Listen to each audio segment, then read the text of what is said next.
அன்பே சிவம் மனமே குரு என்றுணர்த்திய குருவே போற்றி.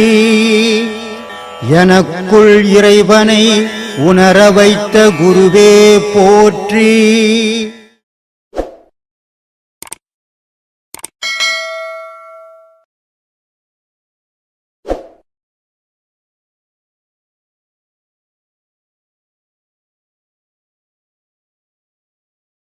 திருவடி அப்படின்னா இந்த பிராமணங்க பார்த்தீங்கன்னா இங்கே பாதி வழிச்சிட்டு இருக்காங்க.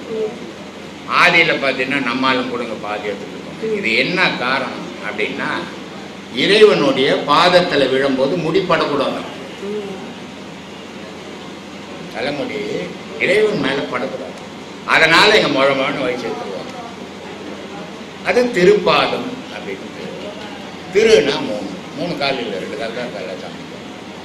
ஆனால் திருன்னா கண், திருப்பாதம்னா கண் பாவை தான் திருப்பாதம். 3 கண் உடையவர் இல்லையா? இதை ரொம்ப அழகா திருவத்தூர்ல பட்டினத்தார் சொல்வார். கண்டம் கரியதாம் கரும், கண் 3 உடையதாம், அண்டத்தை போன்றதாம், தொண்டருக்கு தித்திக்கும் கடல் அருகே நிற்கும் கரும்பு இல்லையா? ஆனா எல்லாருக்கும் தித்திக்கும் சொல்லல, தொண்டர்களுக்கு தித்திக்கணும். அப்போ எல்லாரும் தொண்டர் ஆனால் எல்லாருக்கும் தித்திக்கும்னு சொல்றாரு. அது எப்படிப்பட்டதான்னா ஆகாயத்துக்கும் பூமிக்கும் சரி சமமா இருக்கு. ஆனா அது எத்தனை கண்ணுடையதா? 3 கண்ணுடையதா. 3 கண்ணுன்னு அவன் கரும்பு கண்ணுக்கு போயிடான். கண்டம் கரியது. காக்கா இருக்குது இல்லை கரும்பு கண்ணு. ஆனா காக்காவோட அண்டம் கருப்பு காக்கா இருக்குது, அது இன்னும் கருப்பு இல்லை. அதனால அந்த லிங்கம் கருப்புன்னு சொல்லியிருக்கலாம். கருப்பு இல்லையா, கண்டம் கரியம். அவ்வளோ கருப்பான் தான். ஆனா அது பூமிக்கும் வானத்துக்கும் சரி சமமா நிற்குது. அதனால கண்டம் கரியதாம் கரும்பு, கண் 3 உடையதாம், அண்டத்தை போன்றதாம், தொண்டருக்கு தித்திக்கும் கடல் அருகே நிற்கும் கரும்பு. இப்படி இருக்குது. எல்லாம் திருவோடுன்னா என்னத்துக்கு அந்த ஓடு கொடுத்தாங்க? எங்கே போய் பிச்சை எடுக்கணும்? எல்லாம் இங்கே பிச்சை எடுக்கிறதா? ஆனால் அதுக்கு வேறு பொருள் எல்லாம் இருக்கா? ஆமாம் சாமி, அதை பற்றி சொன்னால் கொஞ்சம் பரவாயில்ல. திருவோடு எல்லாம் வாங்கி வச்சு என்ன பண்ணான், பிச்சைக்காரெல்லாம் வச்சு வாங்கி வச்சுனேன். ஒரு காவி ட்ரெஸ் போட்டுக்கினேன், தெருவா கோயில் கோலாக வந்து பிச்சை எடுக்கிறான். பிச்சை எடுக்கிறதுக்கா திருவோடு? இல்லையா? இல்லை, பிச்சை எடுக்க தான் திருவோடு. ஆனால் அந்த திருவோடில் எதை பிச்சை எடுக்க போகிறோம்? இதுதான் கேள்வி. திருவோடில் வச்சு நீ பிச்சை எடுத்து தான் ஆகணும். அது அதோட அடையாளம். நான் யார்கிட்ட பிச்சை எடுக்கிறேன், எதை பிச்சை எடுக்கிறேன்னு சொல்லக்கூடிய அடையாளம் தான் அது. ஏன் திருவோடு தட்டையை தான் எல்லாம் போடுவானே? தட்டையை தான் பிச்சை போட மாட்டான் சாமி. சாப்பாடு போடுவான், காசு போடுவான். அப்போ உலகத்தின் நோக்கமே பிச்சை எடுக்கிறவன் மட்டும்தான் தட்டை எடுக்கணும். அது அடையாளமாக தான் அங்கே வச்சுருக்காங்க. திருவோடுன்றது ஊரில் இருக்கிறவங்கிட்ட பிச்சை எடுக்கிறதுக்கு திருவோடு இல்லை, அது பாவம். யாருக்குன்னா தெரியுமா? ஆனால் திருவோடு காமிச்சா தான் பிச்சை போடுவான். இவன் நினைப்பு பசிச்சா நாய்க்கு கூட உணவு வைக்கிறான் சாமி. உனக்கு எனக்குமா இறைவன் கை விட்டுருவான். கல்லிருக்கும் தேரைக்கெல்லாம் கருணை செய்த இறைவன். கல்லுக்குள்ள ஒரு தேரை இருக்குது, அது எப்படி அந்த கல் உடையிற வரைக்கும் உயிராகுது? அதுக்கு சாப்பாடு யார் கொடுத்தான்? அது உயிர் வாழ யாரும் அந்த சக்தியை கொடுத்தான்? இதெல்லாம் யார் பார்க்குறான்? இல்லையே.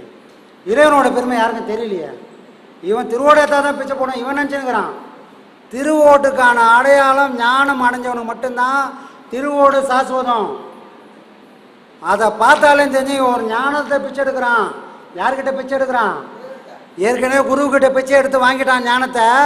அதை தக்க வச்சுக்கிறதுக்கு இறைவன்கிட்ட போராடிக்கிறான். இந்த தட்டில் போடக்கூடிய ஒரு சக்தி இந்த ஜடத்துக்கு கிடையாது. திருவோட்டில் பிச்சை போடக்கூடிய தகுதி நம்ம யாருக்குமே கிடையாது. ஒரே தகுதி இறைவனுக்கு மட்டும்தான்.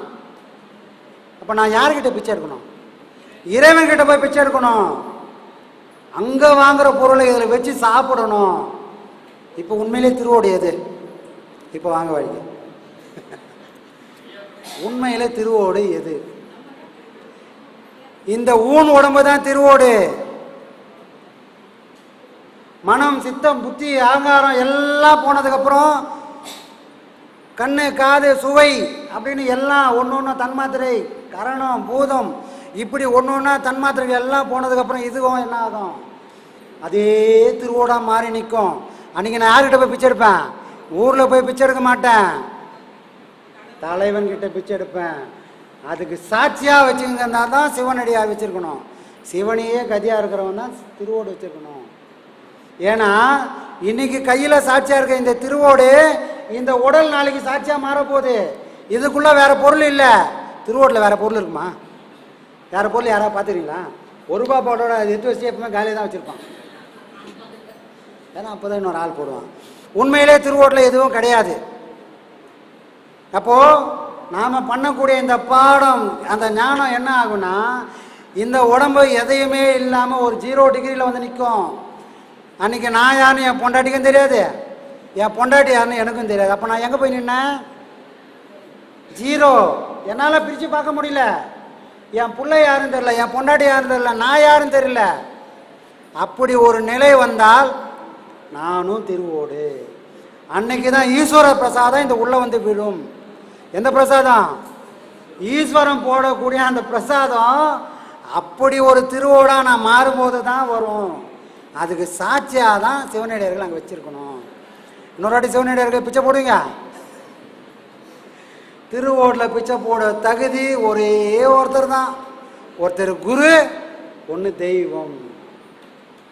உங்கள் உடம்பை நீங்கள், உங்கள் மனசை நீங்கள் எப்போ திருவோடா ஒன்றுமில்லாமல் மாற்றுறீங்களோ, அன்றைக்கி குருக்கிட்டேருந்து ஒரு பிரசாதம் வரும், அன்றைக்கி இறைவன்கிட்டேருந்து ஒரு பிரசாதம் வரும். அந்த பிரசாதம் இன்னொரு கருவில் உங்களை கொண்டு போய் சேர்க்கக்கூடாத பிரசாதம். புரியுதுங்களா? இதுதான் சாமி திருவோடையோட பிரசாதம். இது தெரியாமல் எல்லாரும் பிச்சையத்துக்கு வரோம். அப்புறம் இங்கே ஏன் திருவோடு ஒரு மரம் வச்சுருக்கிறோம்? ஐயா சொன்னார், இது திருவோடு கிடைக்குதுன்னு ஆளாளுக்கு பிச்சத்தில் போகிறீங்க. நான் கொடுக்குறேன் திருவோடு. அந்த தகுதி யாருக்கு இருக்குதோ அவனுக்கு மட்டும்தான் அந்த திருவோடு போய் சேரும். கை இருக்குதேன்னு எல்லாரும் திருவோடு எடுத்து பிச்சை எடுக்க முடியாது. புரியுதுங்களா?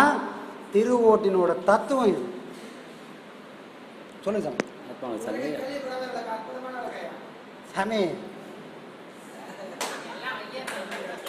சொல்லுங்க சாமி. ஆத்மாவோட சாமி, இந்த அச்சய திதி சொல்கிறாங்க. அச்சய திதின்னு சொல்கிறாங்க. எல்லாம் லைன் கணக்கில் போய் நகை எடுக்க போகிறாங்க. அது உண்மையான பொருள் வேறு. அந்த உண்மையான பொருள் சொன்னால் கொஞ்சம் புரிஞ்சுக்குவேன். ஏன்னா ஐயா எங்களுக்கு சொல்லுவார், ஆனால் இவங்களுக்கு யாரும் தெரியாது இல்லையா, உலக மக்கள் யாரும் தெரியாது. அதனோட உண்மையான பொருள் வேறு. அந்த பொருள் கொஞ்சம் சொன்னால் பரவாயில்ல. ஏன்னா தங்கன்னு சொல்கிறாங்க. அவர் எந்த தங்கத்தை அவங்க சொன்னாங்க, சித்தர்கள் சொன்னாங்க. ஆனால் மக்கள் வந்து இந்த தங்கத்தை நோக்கி போகிறாங்க, அழியக்கூடிய தங்கத்தை. ஆனால் அழியாத தங்கத்தை அவங்க சொன்னாங்க. அதை பற்றி கொஞ்சம் விளக்கமாக சொல்லுங்கள். என்ன ஃபஸ்ட்லேருந்து சொல்லணுமா? சொல்லுங்கள். இந்த அச்சய திதின்னு சொல்லுவாங்க. இப்போ அச்சய திதியில் பார்த்தீங்கன்னா எல்லாம் நீ பவுன் விலை ஒரு நாளைக்கு பார்த்தா ஏறும் இறங்கும். இருக்கப்பட்டவங்க வாங்கிக்குவாங்க, இல்லாதவங்க என்ன பண்ணுவாங்க.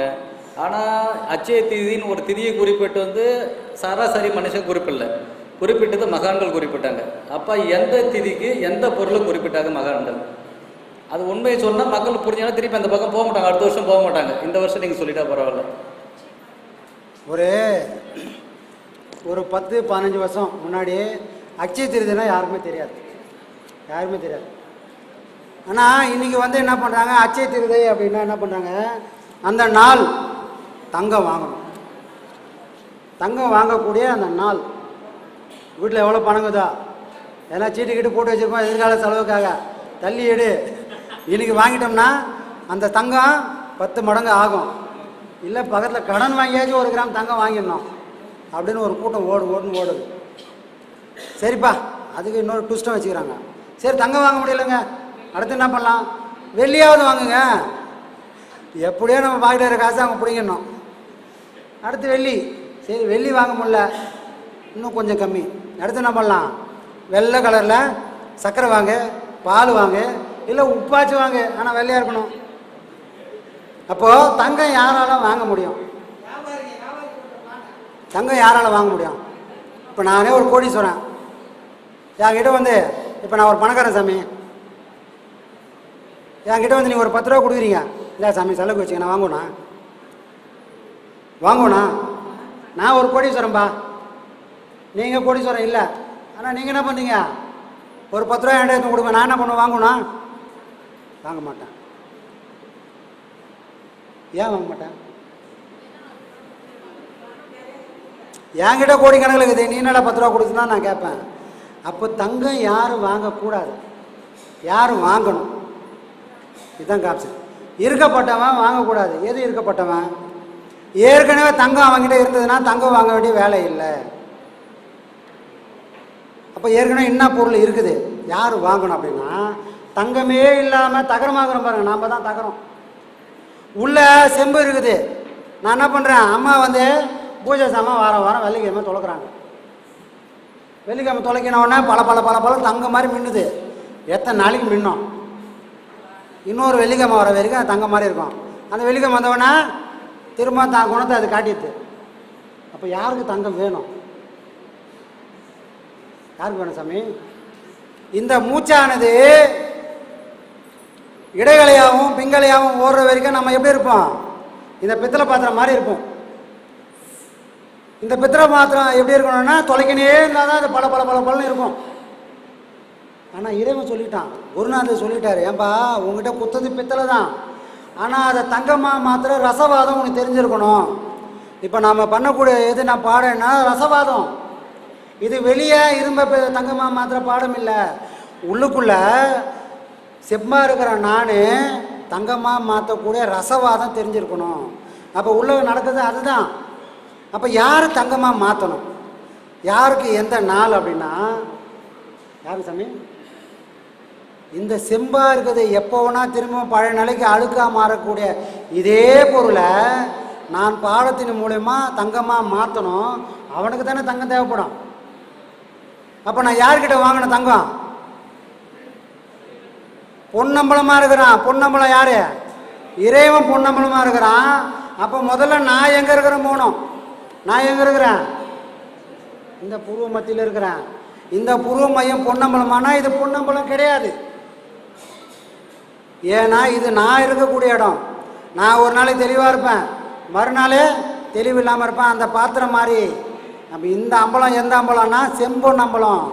இது பார்க்குறதுக்கு தங்கம் மாதிரி இருக்கும், ஆனால் இது பழைய கதைக்கே செம்பாக மாறிடும், அடுக்கு வந்துடும். ஏன்னா இதுக்கு இயற்கை குணம், நல்லதை போய் சேராது, கெட்டதை போய் ஈஸியாக சேர்ந்துக்கும். அதை அறியாமலே அது அழுக்கெல்லாம் தானாக சேரும். அப்போ இங்கே இருக்கக்கூடிய நான் செம்பொன் அம்பலமாக மாறணும். அவன் எங்கே வாங்கின தங்கத்தை? மேலே அம்பலமாகவே இருக்கிறான். எந்த அம்பலமா? பொன்னம்பலமாகவே இருக்கிறான். அவங்கிட்ட தங்கத்தை வாங்கி இந்த செம்பை தங்கமாக மாற்றினால் அவன் தான் பரிசுத்தமாவான். அதுக்கப்புறம் அவன் கெட்டு போகிறதுக்கும் காலம் இல்லை, அவனை திரும்பவும் பரிசுத்தமாக வேண்டிய வேலை இல்லை. ஏன்னா இவன் தங்கமாக ஆக்குறான். இதை ஞானிகள் செஞ்சு காட்டினாங்க, எங்க வெளியே செஞ்சு காட்டினாங்க. ஆனால் அவன் என்ன பண்ணிட்டான், வெளியே இருக்கிறத பிடிச்சிக்கின்னு உள்ளே நாம் பண்ணணும். எது? அந்த அச்சத்திருதிக்கு பொண்ணு வாங்குற மாதிரி மேலே ஒருத்தன் இருக்கிறான், எல்லா செல்வமும் அவன்கிட்ட தான் இருக்குது. அவன்கிட்ட நான் கடன் வாங்கி என்ன நான் மாற்றிக்கணும், அந்த செல்வம் தானே மாற்றணும். அந்த மாதிரி ஒரு நாள் தான் இந்த அச்சய திருதி நாள். வெளியே இருக்கிற கடையில் வாங்கி வாங்கி தங்கம் சேர்க்குற வேலை இல்லை. உள்ளுக்குள்ளே ஒருத்தன் இருக்கிறான், எப்போவுமே மின்னு இருக்கிறான்.